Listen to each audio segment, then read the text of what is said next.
ในวันที่25มีนา2026ห้องการกระทรวงการเงินได้จัดกองประชุมสรุปการจัดตั้งปฏิบัติเวียกงานประจำปี2025และทิศทางแผนการปี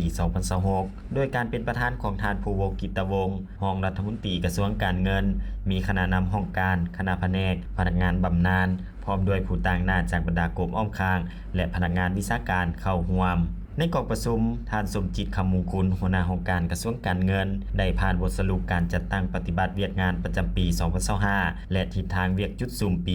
2026ซึ่งในระยะ1ปีผ่านมาได้สุ่มใส่จัดตั้งปฏิบัติเวียกงานอย่างมีแบบแผนปฏิบัติหลักการแบบร่วมศูนย์ประชาธิปไตยเหตุเวียกเป็นหมู่คณะแบ่งความรับผิดชอบอย่างจัดแจงมีการกำหนดแผนการเคลื่อนไหวประจำเดือนงวดและปีอย่างเป็นระบบและประชุมส่องแสงประจำเดือนในแต่ละเดือนเป็นปกติเพื่อรายงานสภาพการเคลื่อนไหวเวียกงานของการจึงเฮ็ดให้การปฏิบัติเวียกงานมีความคล่องตัวและมีผลสำเร็จแต่เคียงคู่กันนั้นยังมีข้อคงค้างที่จะต้องได้ปรับปรุงแก้ไขการค้นคว้ารายงานปัญหาที่ติดพันกับเวียกงานวิชาเฉพาะของพนักงานยังจำกัดการประสานงานกับภายในและภายนอกยังบ่ทันลงเรียนบางครั้งการรายงานยังซักซ่าเฮ็ดให้เวียกงานมีความแก่ยาวสำหรับทิศทางแผนการปี2026จะสืบต่อปรับปรุงบรรดานิติกรรมที่ติดพันให้สำเร็จสืบต่อพันขยายนำใส่ระบบคุ้มครองเอกสารแบบอิเล็กทรอนิกส์ iOffice อยู่ขั้นศูนย์กลางและท้องถิ่นพันขยายการนำใส่ระบบกล่องประชุมทั้งไกลของกระทรวงการเงินระบบ VC และระบบบันทึกติดตามการเคลื่อนไหวเวียกงานวิชาเฉพาะของคณะนำกระทรวง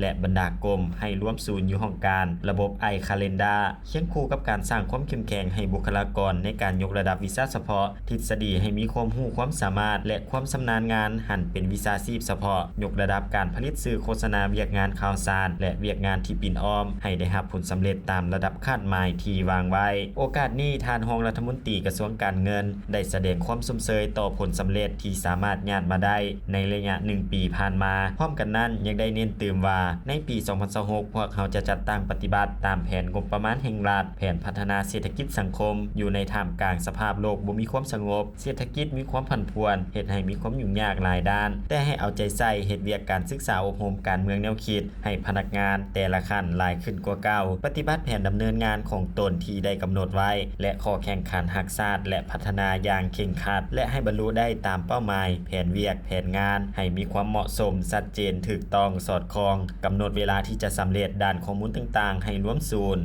ในกองประชุมครั้งนี้ยังได้จัดพิธีมอบเหรียญกา50ปีวันสถาปนาสาธารณรัฐประชาธิปไตยประชาชนลาวให้พนักงานรัฐกรที่มีผลงานคุณงามความดีในภารกิจปกปักรักษาและสร้างสาพัฒนาประเทศชาติตลอดระยะเวลาผ่านมามอบใบย่องยอให้พนักงานผู้ที่มีผลงานดีเด่นด้านเวียกงานวิชาเฉพาะประจำปี